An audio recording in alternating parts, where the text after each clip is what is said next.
tunaendelea na mambo yetu. Sasa leo katika Wazo Chanya nimeandalia kitu kimoja, tunasema ni umuhimu wa uvumilivu ama uzuri wa uvumilivu. Nasema tunaishi kwenye ulimwengu ambao tunaamini sana na kusherehekea mambo kwenda kwa haraka, kama vile tulivyokuwa kwenye speed ya 5G. Ile speed ya kwenye mitandao tunatamani basi iwe kwenye maisha yetu ya kawaida. Nasema pia tunapenda matokeo ya haraka, yani watu tunashindwa kuvumilia kwamba kuamini ule mchakato wa kutufikisha kwenye mambo yale tunayoyatamani. Huwa tunataka vitu viende kwa spidi sana kufikia malengo. Mfano, mtu anaweza akapata kazi leo au mchongo leo, basi leo kesho au kesho kutwa anataka kuwa anamiliki gari, ana vitu vingi, vitu kama hivyo. Kwa hiyo tumekosa kile kitu. Lakini pia tunapenda majibu ya papo kwa papo, kwamba kila kinachotokea au chochote kile kinachoonekana, basi tunatamani kupata majibu ya papo kwa papo. Kimsingi sio vibaya, na tupo kwenye ulimwengu ambao kila kitu kipo kwenye speed ya ajabu. Lakini jambo la kulisisitiza kwenye hili, kwenye maisha ya kawaida tunahitaji sana uvumilivu, kwa sababu maisha yana mambo mengi ya kutufundisha.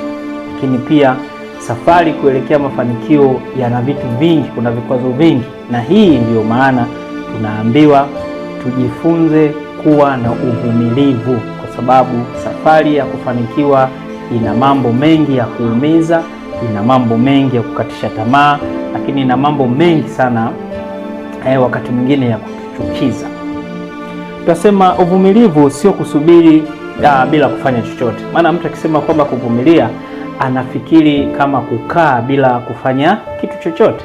La hasha, uvumilivu ni ile hali ya kukubali yani wanasema to trust the process, kuamini kwenye mchakato ambao utakufikisha kwenye matokeo.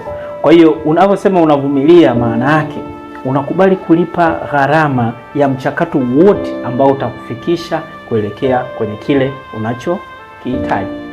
Kwa hiyo mtu anaposema kwamba yeye ni mvumilivu, au usiseme kwamba wewe ni mvumilivu kwa kukaa bila kufanya chochote. No. Mimi nitolee mfano mdogo tu. Fikiria kuhusu mbegu ambayo huwa inapandwa. Inaweza ikakaa wiki moja mpaka 2, yani siku 7 mpaka siku 14 ili ijitokeze.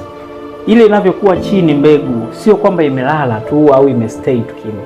Pale kuna process au kuna michakato mingine ambayo inaendelea ya kuifanya ile mbegu iwe imara zaidi. Kwa mfano, inajitokeza mizizi na vitu kama hivyo. Kwa hiyo the same kwenye maisha yetu. Kuna mambo tunaweza tukayafanya kwa sasa hivi, huwezi kuona matokeo. Haimaanishi kwamba hakuna kinachoendelea kwenye huo mchakato kuelekea safari yako.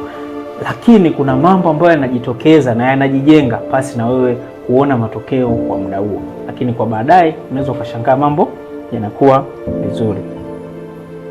Lakini pia endapo tutafanya mambo kwa kuharakisha, ukiamini kwenye kuharakisha kila jambo, basi utashindwa kujifunza, lakini pia tutapoteza sehemu ambazo zingetuimarisha kwenye safari zetu. Ili tukakae juu pale, yani unasema nimefanikiwa kwenye jambo fulani, ili ukae pale unapopataka, lazima kuna vitu vikufundishe, vikujenge, ili ukienda kukaa pale ukae kwa uimara zaidi.